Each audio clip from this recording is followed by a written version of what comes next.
Then last Tuesday, developing assessment tools for decoding skills of young learners and creating diagnostic assessment tools for listening capacity yesterday. And today with me, school-based entry and exit assessment tools for each learning key stage. And tomorrow, I know you'll be learning also with the topic using early childhood care and development ECCD checklist for preschoolers. Again, this is all brought to us by Vibal for free. Okay, so are we ready, teachers? I hope there are also parents watching. Teacher na, parents pa. Okay. So again and again, I'd like to thank Vibal for this opportunity, another opportunity of sharing to our teachers and parents as well. I know, teachers, you are all very busy. And nagmo-multitask na yung mga teachers natin. They are also attending so many webinars. I think there are LAC sessions for public schools, and for private schools, online classes are already ongoing. Distance learning in the Philippines is really here. And what better off to equip ourselves with how to put input and even deliver our instruction is to equip also with information and knowledge, most especially applicable in the new normal. And I know, kaway-kaway sa ating mga coffee ngayon ang ating survival juice. We wanted to be the best. And so many teachers I know are staying late just to deliver the best quality education for the students at the comfort of their homes, and others for the teachers, especially the public sector, who are all very busy for the printing of their modules. So we are all in this together, teachers. Sabi nga, there are so many Zoom meetings happening right now. Like here, you are in Zoom. In my classes, I'm also in Zoom meeting, and this is reality. Many of the students, they opt to off their video cam, and they wanted only to listen audio. So you just request, can you turn on your video so I can see you?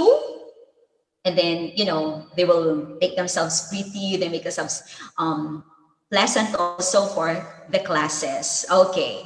Now, and of course, teachers, I know that you are really doing a great job preparing for your modules. But let us embrace this. I know darating lilipas ang mga buwan that we can really make and prepare the best and deliver the best for our students.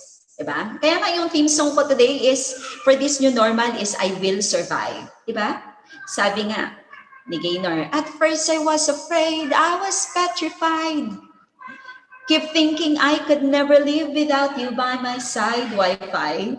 But then I spent so many nights thinking how you did me wrong, signal. And I grow strong. And I learned how to get along. And so you're back, Wi-Fi, from outer space. So maraming mga theme songs ang lumalabas sa atin sa ngayon as we embrace the new normal.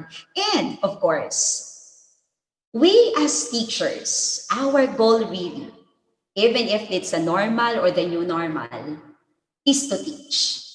We are here to teach the kids. And this reminds me of this quote. If a child can't learn the way we teach, maybe we should teach the way they learn, especially in the new normal. How do we deliver quality and sound instruction to our students, whether offline or online? And what better ways are we going to assess their learning? Okay? Let's teach kids to think outside the box and not to fill in circles. When we teach, we look forward for the output. Are our kids learning from us? Do we teach the kids outside the box? So let's see. This afternoon, we're going to look into the entrance and exit assessments for the kids on how are we going to assess their learning, not only in the normal sense, but in the new normal way. Okay? So, whenever we do something, whether it's always like in the normal setting or this new normal, I think we teachers should always begin with this. Begin with the end in mind. I really love this one. It's from Stephen Covey's book, The 7 Habits of Highly Effective People. Always begin with the end in mind. When you are teaching, what's the output? What's the end goal? Begin with the end in mind. Do you also reflect on that when you are teaching? What is the output? What do you want your students to be? What's the end in mind? When we as parents, what's our end in mind, diba? We want our kids to be prepared for the real world. We want our kids to be prepared for the future. So always begin with the end in mind. And what's our target? What's our target for the new normal? What's our target at the end of this school year? Target. This is a market in, I always love this store. There are so many back on my stint in the US. I always go to this store. So while I was preparing my slide, I say, okay, that's a Target. And I took this logo from Target. Do we have a target when we teach? Do we have the skills as our target for the students to learn? That's our target. Now, let me walk you through again with DepEd Order number 21, series of 2019, the policy guidelines of the K-12 basic education program. Let's look into the terms first before we go through with our assessment forms. Key stage, according to DepEd Order number 21, series of 2019, key stage refers to stages in the K-12 curriculum reflecting distinct developmental milestones of the students. Assessment of learning is critical at the end of each stage. In every levels, meron tayong key stage. What is the distinct development milestone that the child should achieve at the end? Okay, key stage. I know we're all very familiar with this because we are always using our curriculum guide, our CG, when we start with the K-12 curriculum. Lahat ng CG, lahat natin yan, na-review na natin yan as teachers, di ba? So what are the developmental milestone on each key stage? Now, there are 4 key stage areas in Philippine education. The first stage is kindergarten to grade 3. What are the key stages for Stage 1? Stage 2, grade 4 to grade 6, or the intermediate level. Stage 3, grade 7 to grade 10, or stage 3. And stage 4, grade 11 and 12. Okay? Now, these are the 4 key stages. Now, key stage standard, on the other hand, this shows a degree or quality of proficient, that the learner is able to demonstrate in each key stage after learning a particular learning area in relation to the core learning area standard. So we have the key stage and we have the standards on each stage. Okay, as an example, for example, in key stage 1, kindergarten to grade 3, I took this from DepEd Order. Number 21, series of 2019. For key stage 1 to grade 3, beginning at an early age, learners must be cared for and provided with all opportunities to address their developmental needs for lifelong learning. Diba? Learning never stops. So learning is lifelong. To contribute to the fulfilling goals of elementary education, the kindergarten to grade 3 curriculum. So our stage here, to provide learners with opportunities to engage in meaningful and culture-based learning experiences and provide learners access to carefully selected and developmentally appropriate learning materials and resources. So that's why when you start with key stage 1 for kindergarten, it's always about concept, sense of self, and community. It's always about me and my community. The concepts and ideas in the different learning areas will follow, and always a positive attitude towards learning. And in key stage 1, this will equip learners with fundamental literacy and numeracy skills and competencies needed for academic success in later key stages. That's why it's very important that the key stage 1 should be addressed by our teachers and of course with the support of our parents. It's always about key stage 1, me, myself, and my community. Diba? Kaya i-transcend into the different learning areas. We start first with the understanding of self and community. And that reminds me of the lesson, especially for Araling Panlipunan sa kindergarten, di ba? Ang pagpapakilala sa aking sarili. Because our ultimate goal is to introduce the sense of self and community for stage 1. I know our teachers here, especially primary teachers, I know that you are all very familiar with learning about self and community. Now, for the kindergarten curriculum, the following domains are very important in stage 1. To develop holistically, number 1, is our social-emotional development of the kids.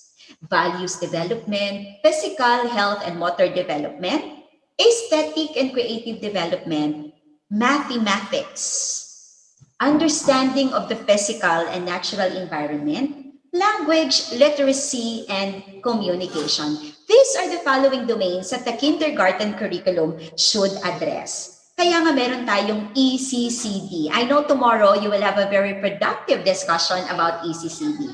But for key stage number 1, these are the domains that we are addressing. Okay. Now, for kindergarten, that's why meron tayong blocks of time when it comes to kindergarten. In the regular setting, in the regular classroom, wala pang COVID, we have the arrival time for the kids, diba? You have meeting time, and then you have work period, meeting time too, and the blocks of time divided into different activities. That's why in preschool, it's highly recommended that kids should be working with activities. And kids supposedly should not sit the whole time pag kindergarten because they need to explore. I remember on my immersion in a preschool class back in the United States, the preschool area is really very, very big. But then I'm really amazed because the kids transfer from one area to another. Like this time, they will get inside the classroom, they will fall in line, they will choo-choo, all aboard, choo-choo. Then when they reach the classroom, they will be seated. Then they will sit down and the teacher will, what's in the name? And then later, the teacher is already introducing the lesson without the kids knowing that it's math or it's English or it's science. Diba? Kindergarten should be a lively discussion and kids should be going. Diba?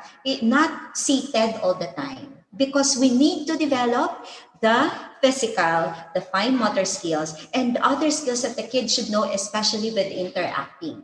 But with the new normal, things are already changing. Assessment will also change the way we do things, especially with kindergarten.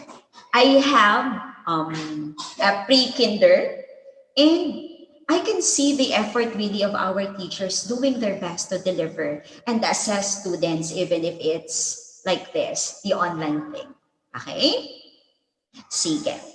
Now, key stage grade 1 to 3. Kindergarten, then we move to grade 1 to 3, but we're still on key stage 1. The program serves as our springboard for formal schooling. This is where learners are initially exposed to learning and taught in separate blocks of time. For 6 years old, so we have grade 1. For 7 years old, we have for grade 2. And for 8 years old, grade 3. Medyo bata ang mga entry points natin ngayon sa ating K-12 curriculum. I remember I entered grade 1 at the age of 7, di ba? Tayo mga teachers, we entered grade 1 at the age of 7. So things are really very different right now. But K-stage 1 is our springboard talaga for formal schooling.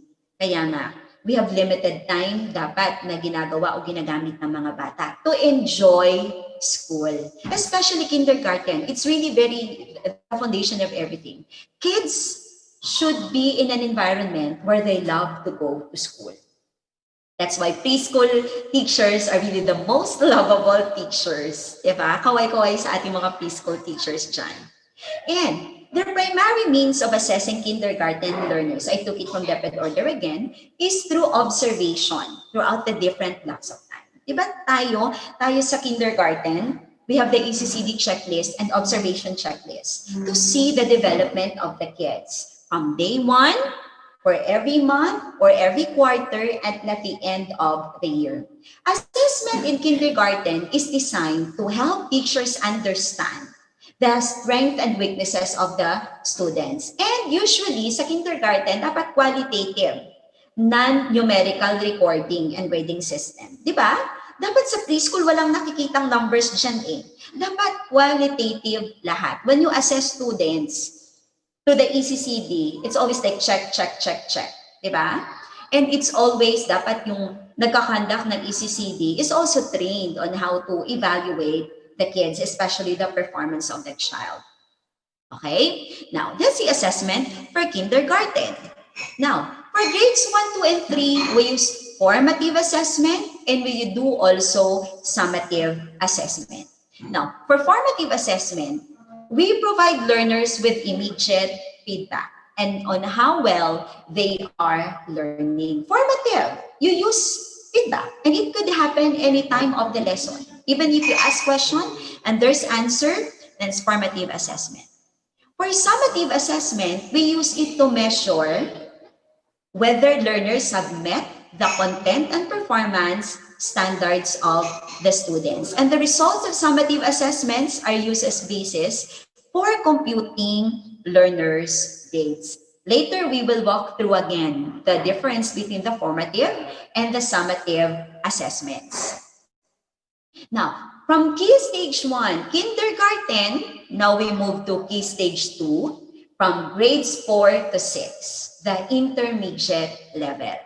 Now, our Key Stage 1 is our springboard for formal schooling. Children should be exposed how to love school and how to practice the different formative and summative assessments. For them to be ready with Key Stage 2, this is an enhancement already of literacy and numeracy skills. And of course, in preparation for the academic demands comes high school. And of course, sa stage na ito, we already use HOTS, diba? Higher order thinking skills to be able to adjust and respond appropriately to varied situation. It's very important, especially what I discover right now in the new normal, even for college students, I can see it's a reality. I think Filipino learners are not ready for independent learning, just my observation. Kasi we give asynchronous and synchronous activity. For asynchronous, you leave them with activity, you recorded already your lesson like this, you record it and put it, and let them replay the videos, and then you have this evaluation and then or something activity and they will answer. Or if you give them individual instruction. I guess Filipino learners are really audiovisual. They really wanted to see teachers really alive sa classroom or on screen. So they learn better that way. I think there's something to do also on how we train our students at the early age for independent learning. Higher order thinking skills to be able to adjust, to respond appropriately to varied situations. That's why ngayon very difficult sa mga bata ang mag-adjust. Even we teachers, we find it very difficult right now where we are migrating from the brick classroom to an online classroom. And for Key Stage 2, further development of knowledge, skills, and attitudes to participate effectively in community and nation-building activities. So dapat may foundation na ang mga bata. Coming from Key Stage 1, going to Key Stage 2. And the role of the teachers, especially coming from the foundation, is really, really very important. Now, assessment for grades 4 to 6. Of course, we do formative and summative assessment as expected. And at the end of grade 6, our end for stage 1 is grade 3. Ang end natin for stage 2 is grade 6. So at the end of grade 6, learners will be able to assess already with the national and international assessments, diba? To check if they are meeting the key stage standards, to evaluate also the effectiveness of grades 4 to 6 programs. That's why, diba may mga RAT tayo, may mga NAT exams tayo, to see to it if our learners met the standard set and for those competencies, na-target ba natin, na-achieve ba natin? By giving them the national achievement test, then we get to see the real picture. Diba? Meron mga tayong ginagawang mga diagnostic test before. And then we have this assessment at the end so that we can see in what way can we intervene if we give them diagnostic. But at the end of grade 6, these competencies, these key standards should be mastered by the child so that at the end of grade 6, we'll see if the child is ready for high school. Okay? Sige. Now, for key stage 3, now we move to junior high school. The goal of the junior high school curriculum is to provide learners. Dapat na-master na ang key stage 2, di ba? So that the time that they reach junior high school, learners are already, equipped with the opportunities to learn fundamental concepts at a higher degree of complexity. That's why if you notice on our CG, there are, in curriculum guide, there are some revisions that were made. Of course, right now, in the new normal, may bago na naman. Best example is the Araling Panlipunan. Now, di ba, from Philippine history before is taught in grade 7 first year high school. But the Philippine history is already chunked in grade 4, 5, and 6 na areas. Because once they reach already junior high, they should already may knowledge na talaga sila of the Philippine history so that they can anchor it on a higher level comes Asian history when they reach grade 7. So, the higher degree of complexity. So, if the child may mga missing points in key stage 1, mahihirapan ang bata to master, magti-take time talaga siya to master key stage 2. And from key stage 2, pag may mga lapse, may mga gaps, it will be very, very difficult also for the child to get through with stage 3. Now, our goal in stage 3 is to help learners develop an increasing degree of independence in applying knowledge, skills, and values learned. Kaya nga, as I mentioned earlier, it's really very important to enhance the higher order thinking skills of students at an early age, especially when we ask questions, especially using the how, the why, di ba? Less lang siguro ang what and when. So, because mabilis lang naman yun eh. But if you ask questions with the how and why, children will think. It's teaching them also how to think. Diba? Sige. Example. For grade 10 English standards, from those key stage standards, we go to learning competencies. We have the performance standards and the content standards. And from the content standards and performance standards, we have the learning competencies, like this. If our program standard is that English, in English, the learner demonstrates communicative competence to his or her understanding of literature and other text types for a deeper appreciation of Philippine culture and those of other countries. Di ba may mga Afro-Asian na. Grade level standard for grade 10, demonstrate pa rin understanding of literature and other text types for deeper appreciation of world literature, including Philippine literature. And then we go to content standard. The learner demonstrates an understanding of how world literature and other text types serves as ways of expressing and resolving personal conflicts, and so on and so forth. And then the performance standard. And then from the content standard, performance standard, we have the learning competencies. Those learning competencies are all under the same target, the bigger picture, which is our key stage standard.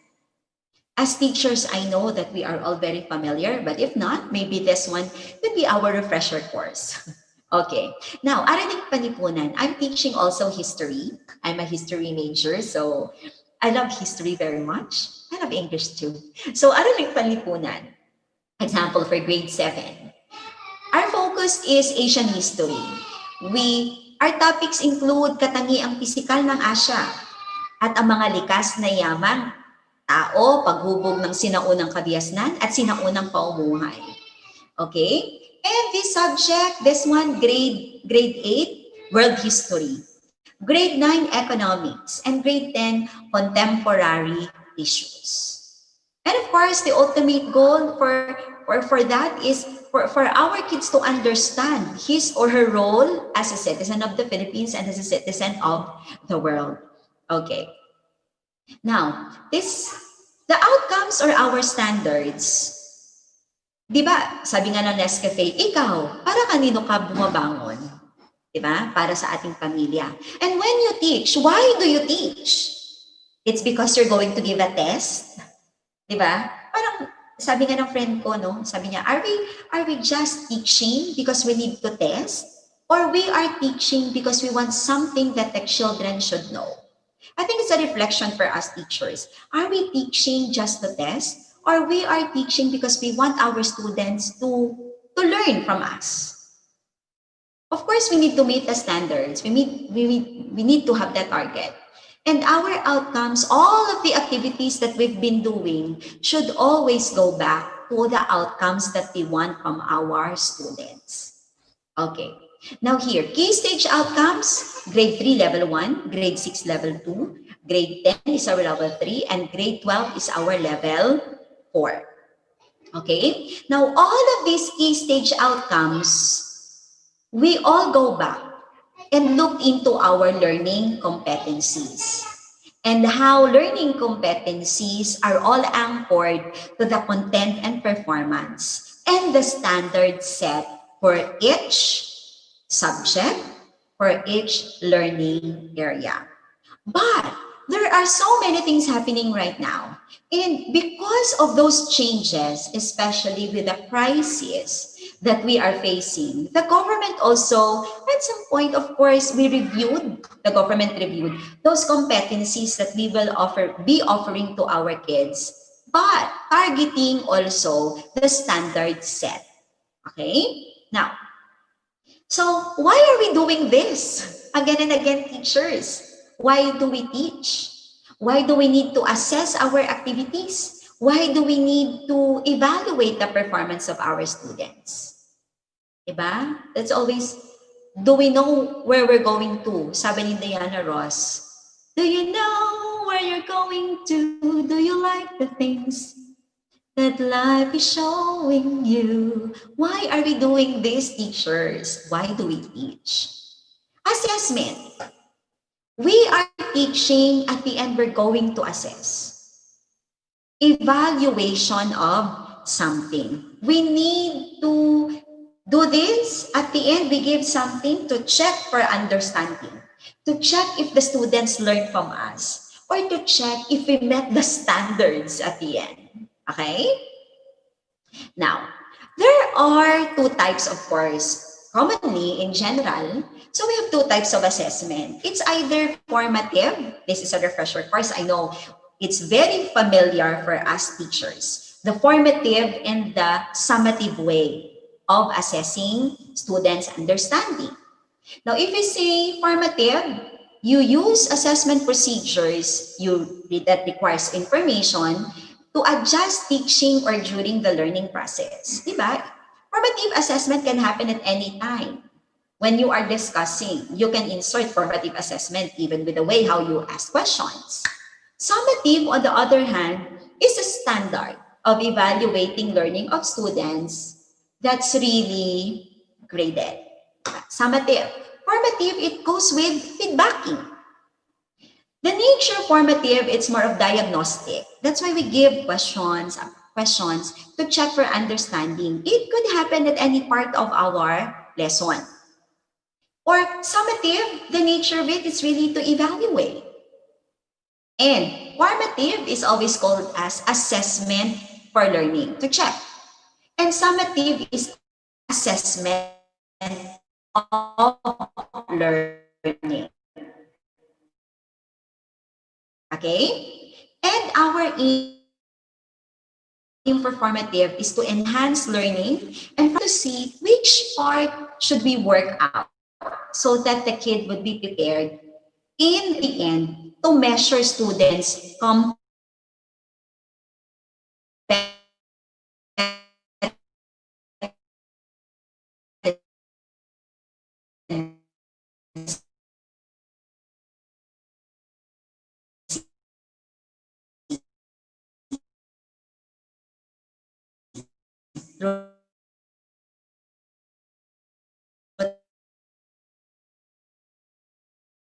tests, quizzes, and etc.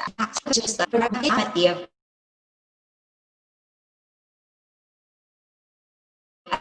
assessment. Get the child to be ready before we go with the online thing.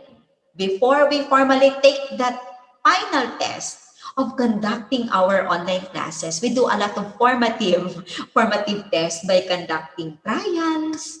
May meron tayong mga simulation to check if we're really ready to be on this new sense of normal online teaching.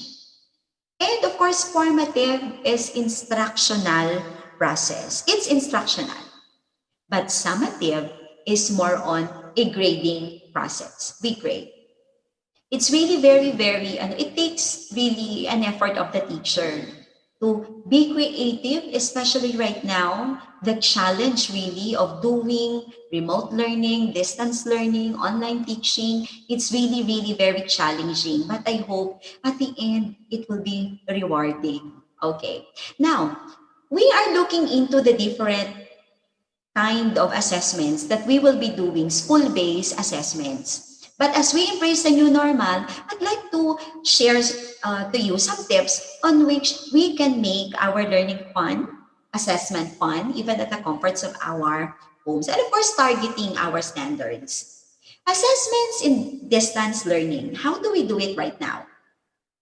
Let's decide, however, we need to make strategic decisions to put what is need to know, and what is nice to know. What are those lessons that we really need to know? And there are some lessons that it's just nice to know.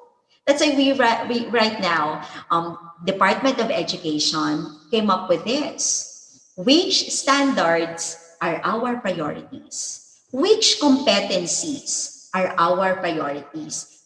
Yeah, when I'm looking into the MELCs way back when it was released June, July, and looking into the different learning areas, the MELCs, many topics, competencies were taken. But I think in math, marami pa rin yung math. So I think parang as is yung math. But other learning areas, medyo lumiit na, nag-chunk na siya. Pwede pala to make things easier for our kids learning from home. And with our experience in the new normal, we started our online class last August 24. And I think it's really very different. And our mindset for our brick classroom is not really the same with the online thing. I think yung mindset natin, ibahin natin. Because things right now, especially students right now, have really a difficult time doing things on their own because it's new to them.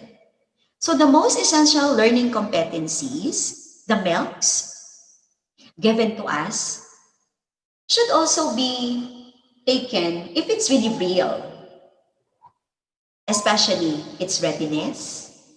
Is it enduring? Its endurance? Can we assess it? And even our leverage or our advantage on that. Which standards are our priorities in the new normal?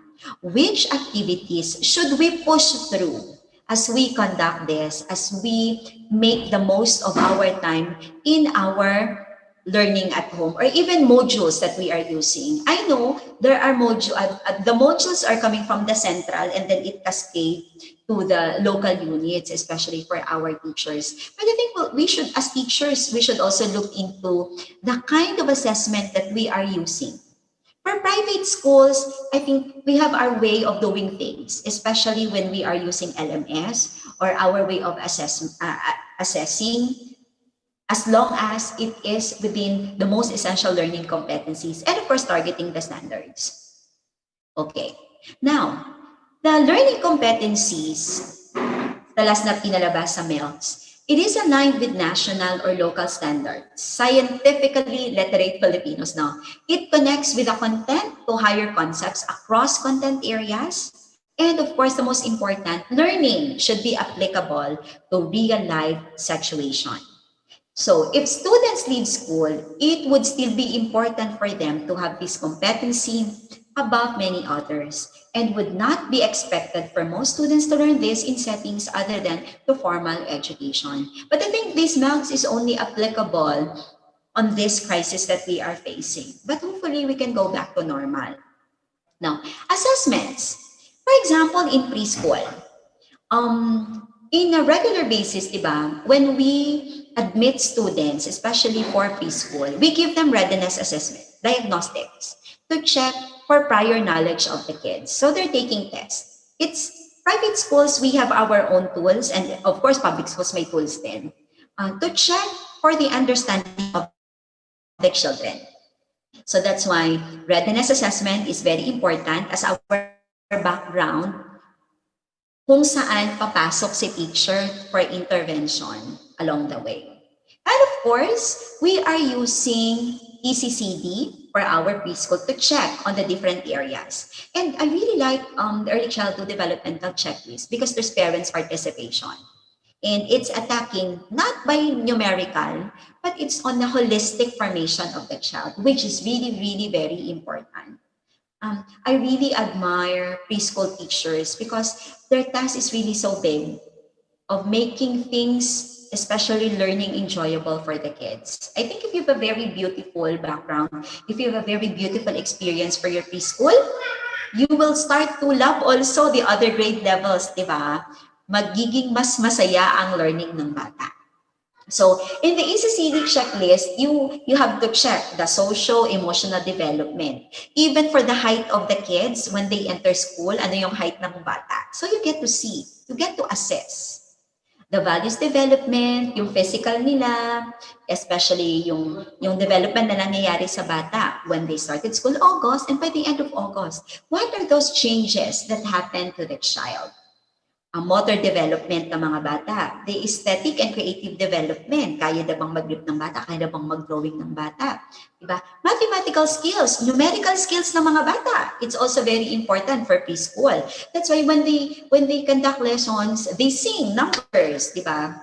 1, 2, 3, 4, 5, 6, 7. It's all, everything is introduced through poems, through songs for students to get, diba, the skills needed. Pakanta-kanta. But actually at the end, when you let them sing, you are already assessing the child learned already because he was able to sing the same song and then yung tama yung pagkakasunod-sunod.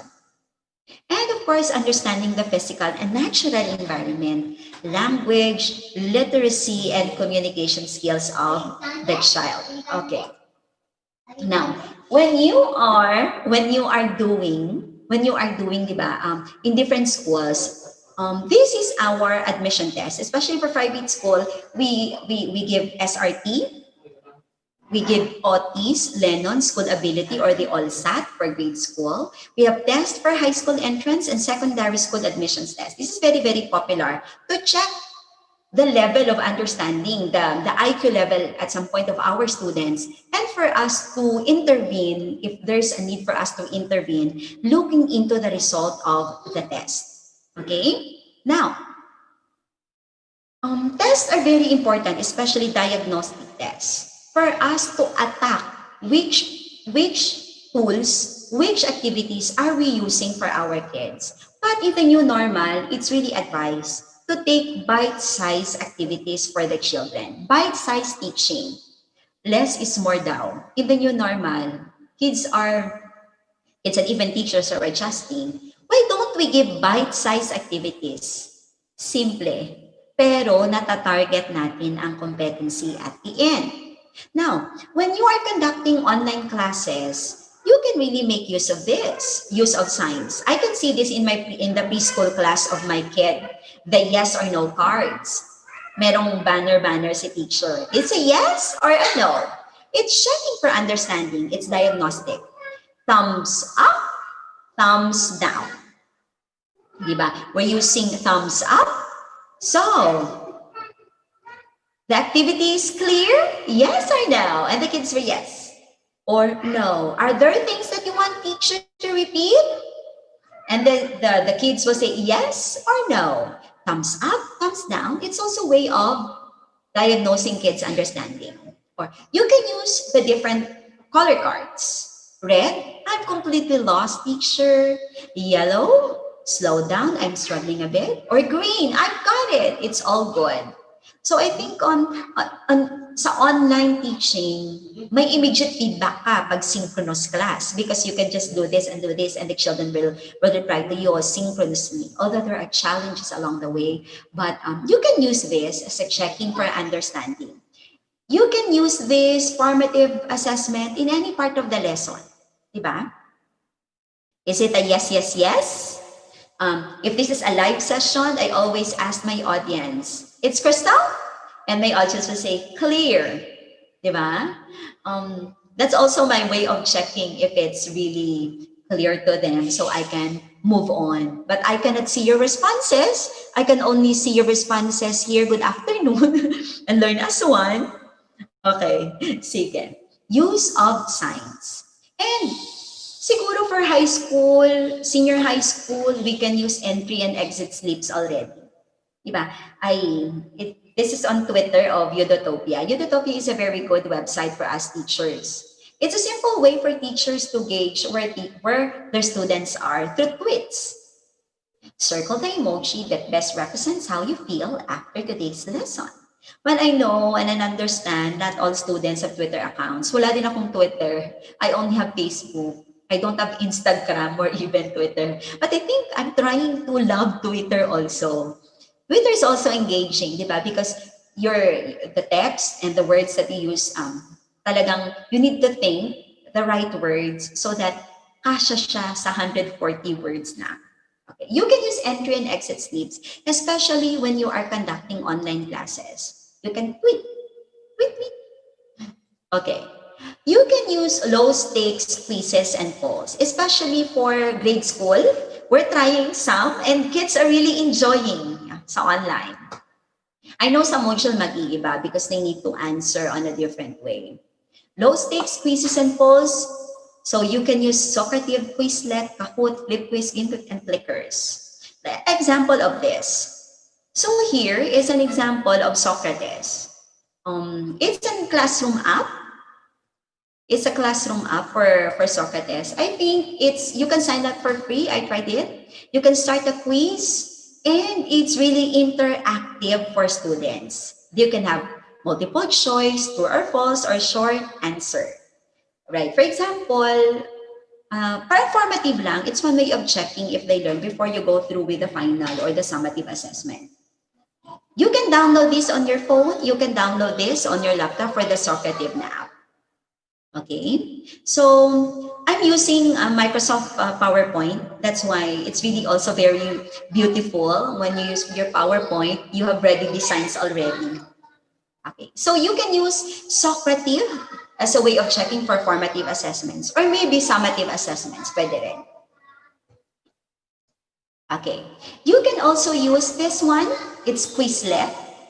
So there's an option. There are free versions for you to use. Quizlet.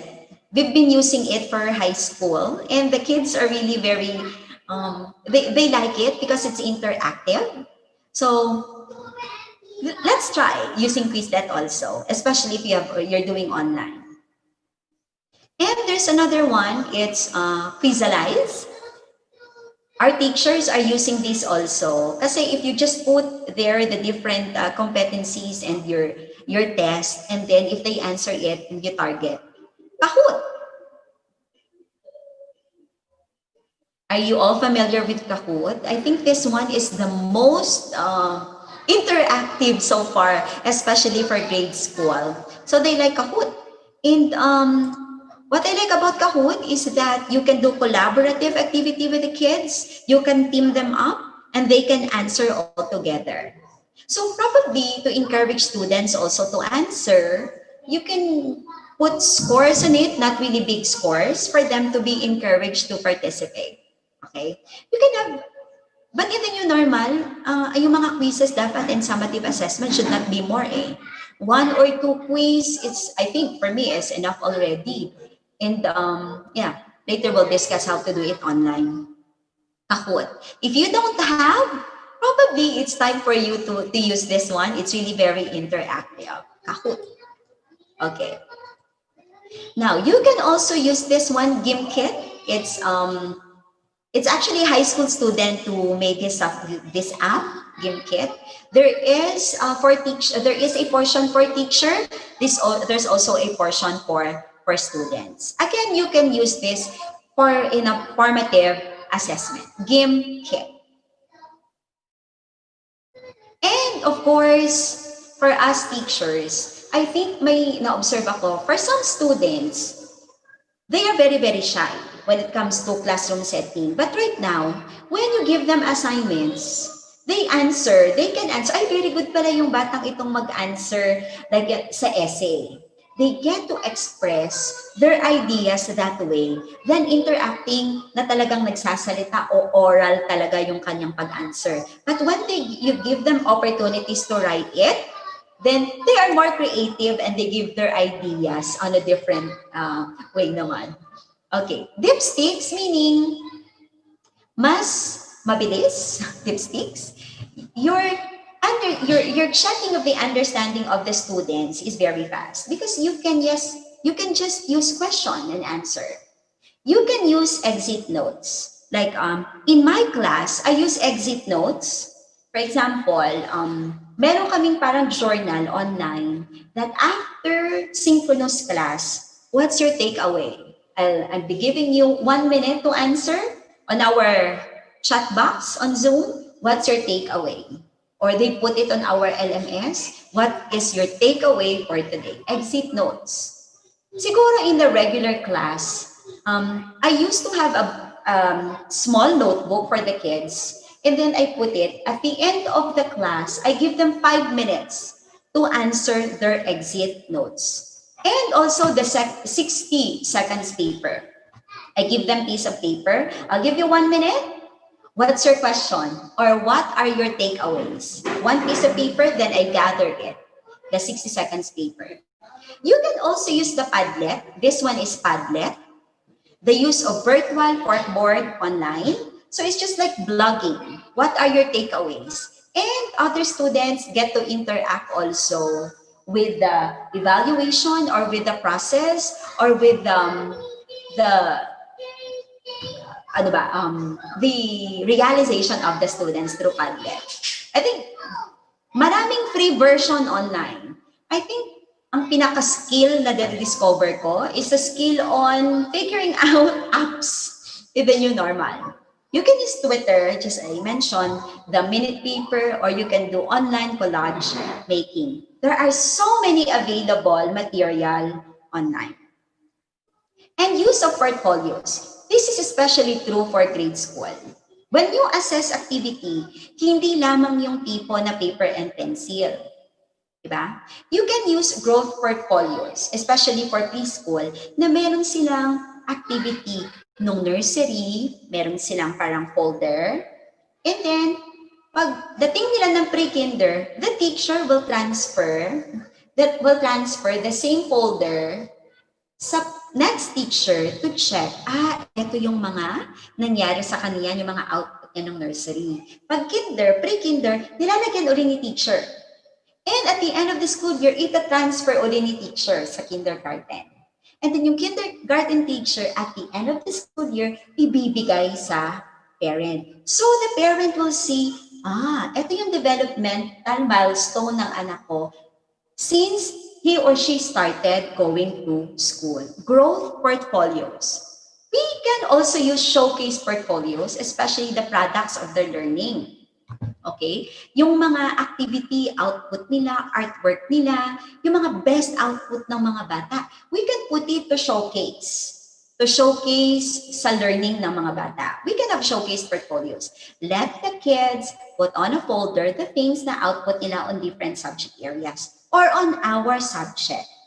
They can do it digital right now, diba? They can take a picture and then post it on the folder and then to track it. So far pala, ito yung learning na nangyari.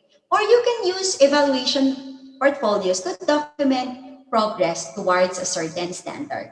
Like all of the tests that you're taking, you document it, and at the end, when you took the exams, what are those things that are missing? What are those things pala that needed intervention? Evaluation portfolios. You can use that even for offline. Ano yung mga result ng kanilang mga activity on the different modules that they are using. And of course, that's my daughter Nina.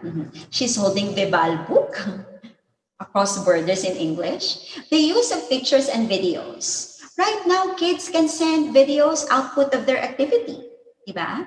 And then they just send it through Messenger or you're through the LMS. You can record your activities, those activities that the teachers designed for the kids to use, and then you can send still pictures or videos. Like the other time, I checked on the output of the kids in PSP and how to show your love and care to your parents. So the kids, they recorded a video showing how they show their love and affection to their parents. And for some, how do you care for your neighbors? Example lang, meron silang kapitbahay, they give food.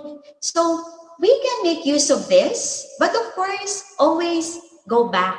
Ano ba ang tina-target mo with those activities? Go back to the learning competencies. Go back to the bigger picture. What's the standard that you are after? Or, ang pinakamaganda is the use of PBL, project-based learning, project-based. So probably in this new normal, we can gather or we can integrate one subject to another. And then from that subject, we can integrate our competencies. We talk about it and we come up with a project-based learning or output. For the kids naman, not to be burdened with so many PEs. New normal na nga, ang dami pa nating PEs. So maybe teachers can group together, like ang output ng araling panipunan, baka pwedeng ma-apply sa MAPE or pwede rin ma-apply natin sa TLE. Diba? Or probably sa mathematics, for example. We use project-based learning. I think this is more authentic. Pag project-based. Kasi children get in touch talaga. And children get to explore with an output to be presented at the end. PBL, project-based learning. And let us leverage the use of technology.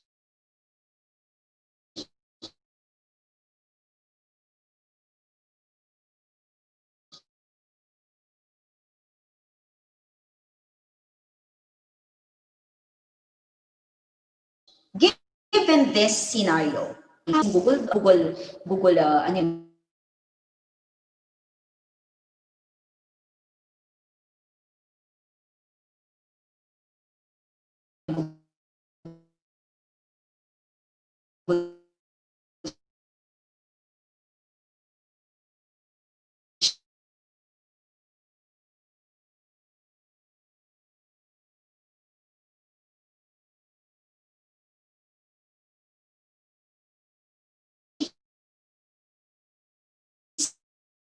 of technology right now.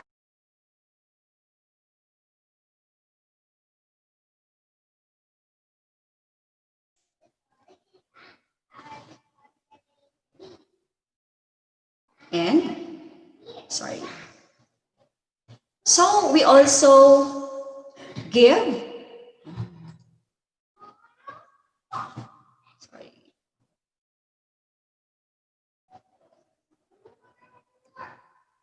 Get a brown out.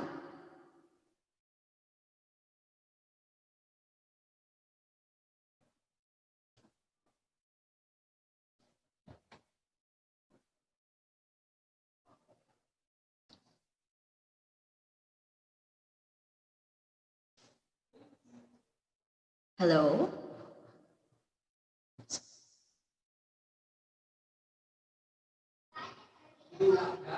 Ronnie?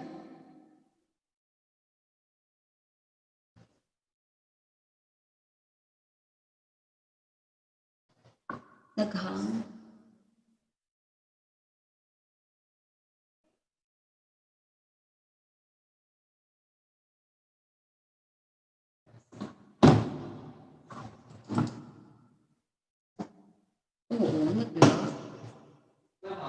I don't know. Nag-lag.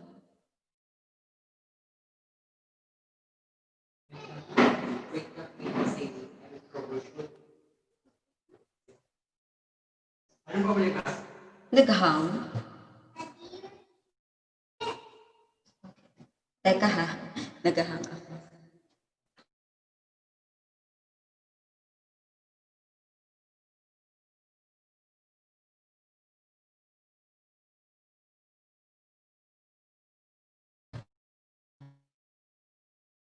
It's okay, it's okay.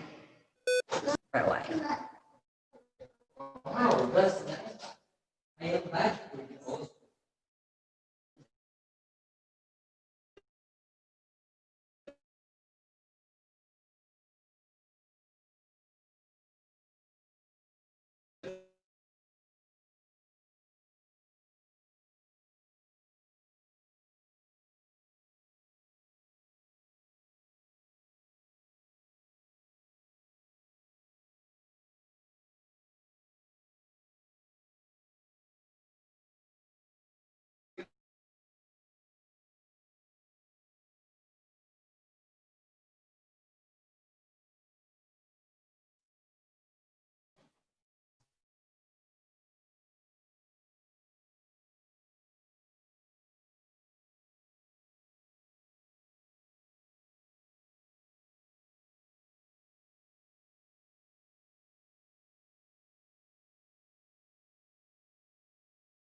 Miss, anong nangyayari?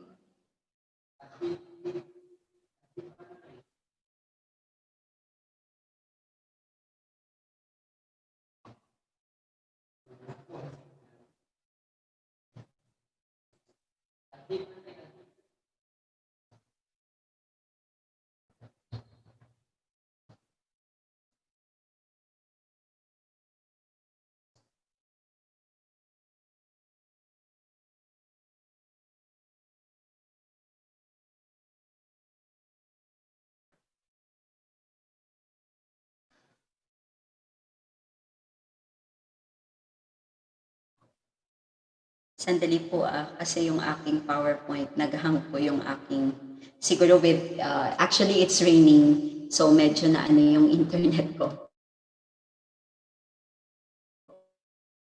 Okay, but anyways, the show must go on. So we use technology for the way we do things before will not be the same in reality. So when we do,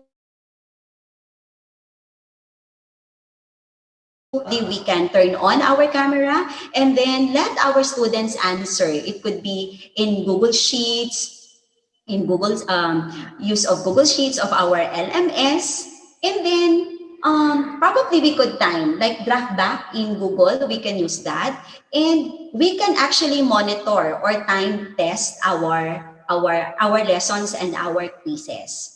So, but the bottom line of all these things, dapat when we give tests to our students, when we give activity, always be with the thought that we are doing this, we are conducting assessment, we are evaluating because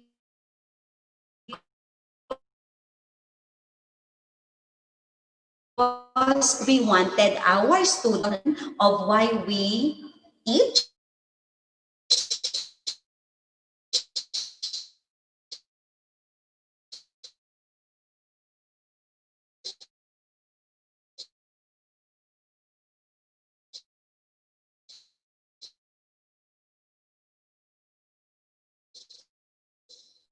and of course, the new normal, many adjustments will I am facing right now. So let's go on, ika nga, and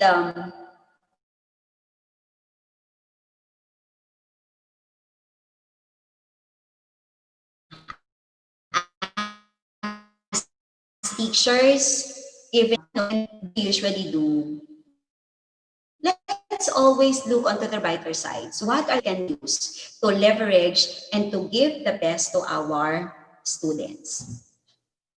Okay, Miss Michelle, I think opo. So, Yes. pasensya na po. Hindi ko rin alam bakit naputol ako. At yung aking PowerPoint ay talagang hindi gumagana. Okay. Sige. So, again, when we do assessment, always look into this. Formative ba ang binibigay natin o summative? But with the new normal, let's take into consideration also the level of our students and the capacity of our students and parents at home. So always bear in mind what we give, we also receive. So when we give so many output, we also receive so many outputs to be checked. But again, as teachers, I know we can do this together. Let's make our assessment fun, whether online or offline. And always begin with an end in mind. Okay? So, Miss Michelle, Yes po, ma'am. I'm sorry, merong technical glitch on my side. It's okay po, ma'am. Last 5 slides ulit sana ako.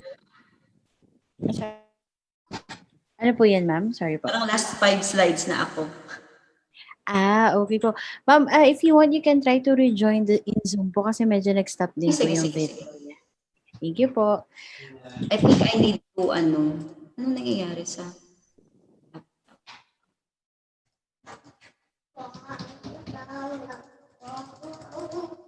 Teka, miss ah. Sure po, no problem. Naghang talaga yung computer ko. I don't know why. Naghang dito ko.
To our Kabibal viewers, sorry for we're experiencing technical difficulties.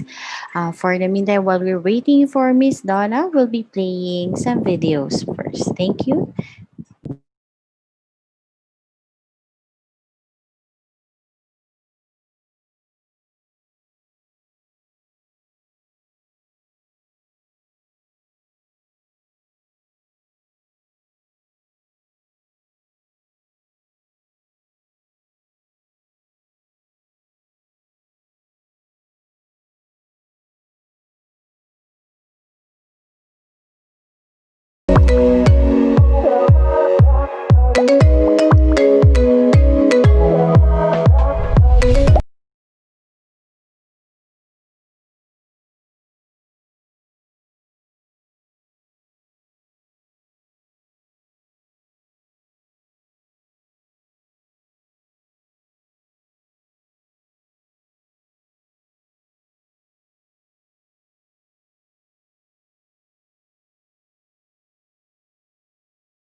Good afternoon again. Pasensya at siguro dahil na rin sa nagpa-fluctuate ba yung yung internet.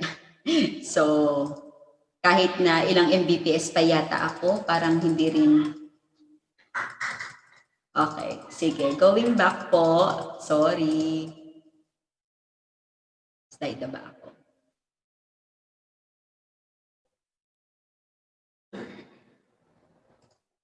So going back, sabi nga kahit na mga teacher, kahit na anong-ano yan, the show must go on pa rin. So sabi ko, use of pictures and videos pwedeng gamitin in the new normal. And when, of course, para mas makatotohanan ang nalalearn ng mga bata, it's very difficult talaga to evaluate and assess students' learning, distance learning, especially the reliability and validity of our test. Kasi there are so many factors na nagko-contribute. So as I mentioned, I left it with this slide, leverage technology tools. So kapag wala tayong LMS or maybe we are just using Google, then we can use Dropbox. We can do it, pwede mong i-time yung test mo that once na start ng mga bata, bibigyan ka niya ng data that 10 minutes, 15 minutes, 30 minutes na natapos ng bata ang test. Assessment in the new normal teachers is all about teaching academic honesty and to trust our students. Whether we like it or not, for us teachers, we need to trust our students. And for our parents, we need them to trust us also with the new normal and how we do. Trust the process. Assessment, ang dami-daming tanong ng mga parents. How do you validate? How is it reliable? But it all boils down to our own values of honesty and trust. Diba?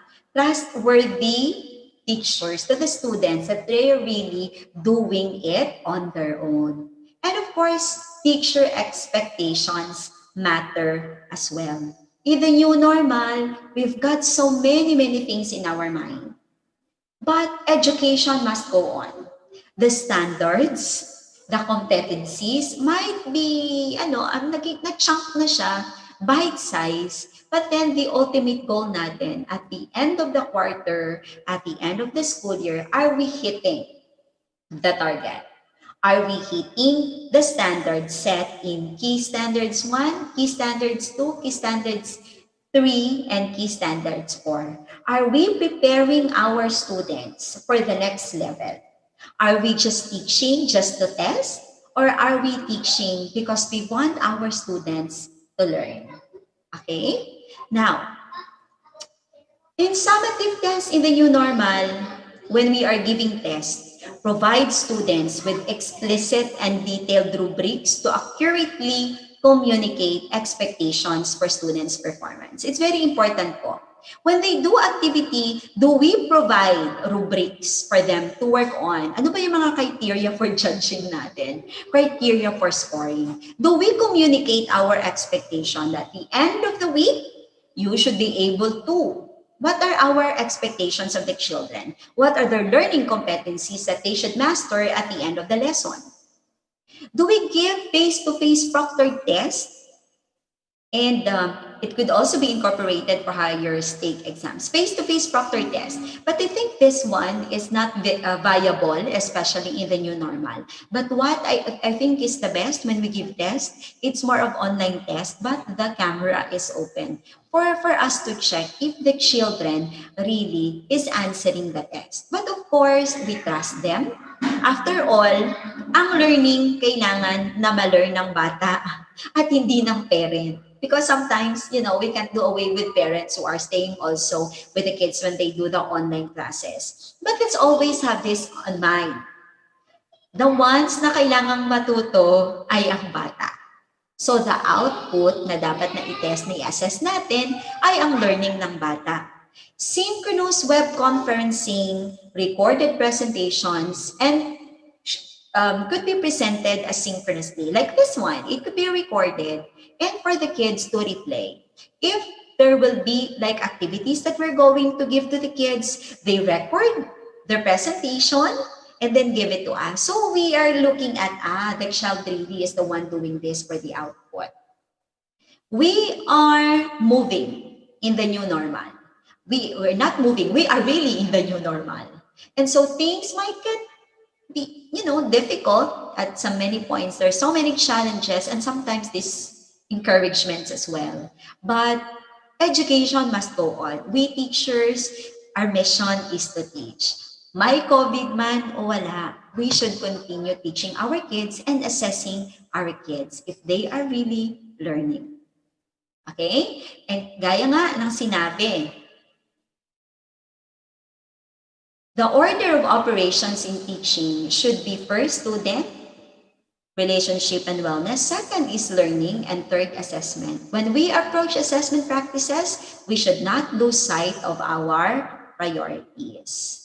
Ano ba ang mga priorities natin? When we give out tests, ano ba ang priority? Are we hitting the target or are we just giving the test for the sake of the test? Okay? Always remember, we should always begin with an end in mind.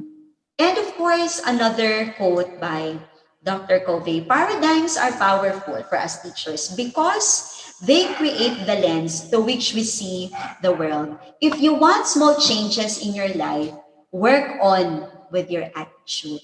But if you want big and primary changes, work on your paradigm. So, different way of looking things. If things are very difficult, look into the brighter side. Ano ang magagawa natin? Let's have that growth mindset as we approach this new normal. And of course, those are the things that I can share for you on how you're going to do assessments in your school, looking into and guided by our different key stage standards. And of course, this week, Vibal is giving us for free award. A theme for this week is Developing Diagnostic Instruments webinar series, and today school-based entry and exit assessments, and tomorrow, I think this is really very important, especially for preschool, how to use the ECCD checklist for preschoolers. And again, these webinars are brought to you by Vibal, and it's always free for all. Diba? The best thing that happened in this new normal is that our opportunity to learn for free at the comfort of our homes. And always, teacher, be happy, be bright, and be you. So, yeah. So this is again Teacher Donna. And thank you again and again for being here with Vibal and learning from Vibal every day, every week for almost 6 months already. I think if there are questions, we have time pa, Miss Michelle, to answer questions. Thank you very much, Miss Donna. Let's now proceed to the question and answer portion. Our first question is from Hannah Bitare. Ma'am, what are the common misconceptions of parents about child learning in this time of pandemic? Yes, I could really, what's the name again of teacher? Teacher? What's the Hannah name po. of the? Hannah. Miss Hannah, yeah. I think I will really agree with you, because the concept, there are a lot of misconceptions of parents. Because the thinking of the parents, that is still the regular classroom. Diba? That we give paper and pencil tests, and ganito yung mga activities. But we need also to think on the other factors that affecting kids learning at home and for teachers as well. I think one way to address that is to talk to parents through our parent-teachers conferences, or maybe on your orientation, you could have laid down everything that on the new normal, these are the things that will change, especially when it comes to assessments. On a personal note, I think the best way, especially pag high school, I'll go for more of essay-type tests or project-based tests na nakikita ko talaga na may output ang mga bata. Kasi if you give them like assessments na multiple choice and they're working from home, especially pag summative I think iba yung iba yung pagkuha ng mga bata. And especially pag walang LMS na ginagamit ang school, it will be very difficult for them to monitor and track also. But I think the best way is to communicate always to the parents that this is the new normal. And the things that we usually do in the normal setting, 75% of which will no longer be applicable in the new normal. And I hope that one is communicated to parents so that the expectations will be different as well. Okay? Kasi yung mindset natin, normal. We give the same amount of tests to the new normal that we have right now. Okay. Thank you very much, Miss. Our next question is from Laura Panganiban. Yes, Hi, ma'am. ma'am. Do you think po this current class setup that we have could affect the outcome of these assessments? Yes, definitely, because the competencies will change. And I think the nature of those assessments that we are giving will also change. Like for example, sa grade school, talagang very big challenge for grade school teachers how to do assessment. And the type of test that we are also giving. Especially for grade school, we need the assistance of the parents to answer. And if it's module, we need the assistance of the teacher, of the parents as well. So I think big factor talaga on the part of the parents is to set students for independent learning, how to do things on their own, and assistance will come if hindi na talaga kaya ng bata to do it. I think this pandemic will also will teach also kids how to think and to do things independently without the help of the parents. Assessments will definitely change. Especially na may lumabas last time sa di ba sa news that periodical exams will be wala na munang periodical exams, but instead we go for performance tasks and written works. So hindi pa lumalabas ang DepEd memo, pero nauna yata yun sa news na nakita ko. So let's see what will happen. Definitely, I'll go for more of performance tasks that would really showcase and will really be evident of learning ng mga bata. Thank you, ma'am. Our next question is from Rico Kyonisala. Ma'am, how would you address assessment-related issues in a large classroom size? Let's say you have 80 students in class. Wow, that's really very big. May classroom ba na ganun kalaki? It should be 2 sections already, sir. Sorry Kasi that's really very too big for a teacher to especially if you are, for example, modules and then for one section you have 80 students. I think that will really take so much of your energy to answer. But I think in that, I think I'll go for online assessment, like Google Sheets. You can use those online thing for them to answer. And there are some apps that they can reshuffle test items. And if you just put key answers, it's automatic that you get to get also the answers.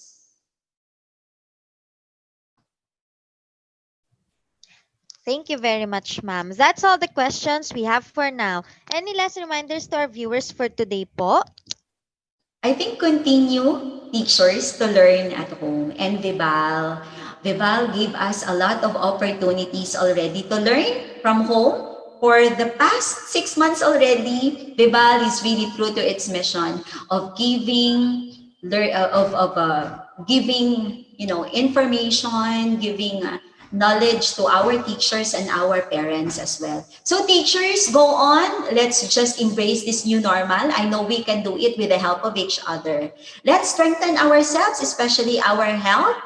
And let's always remember to check on our own personal encounter with our Creator as we ask for help, as we ask for strength. And I thank you again, Vibal, for this opportunity of sharing. Thank you, Miss Michelle. There we have it. In behalf of Vibal Group Incorporated, I would like to thank our speaker for today for this very eye-opening and insightful learning session. It is an honor to have you with us today, ma'am. And to all our Ka-Vibal viewers, all thanks to you for your continuous patronage to our daily learning session. Don't forget to register to get your e-certificate of participation. We also encourage you to subscribe and watch on our official Vibal Facebook and YouTube channel. Muli, maraming salamat at magandang araw sa ating lahat. Thank you, Miss Jillian. Thank you, Miss Michelle. Thank you, Vibal.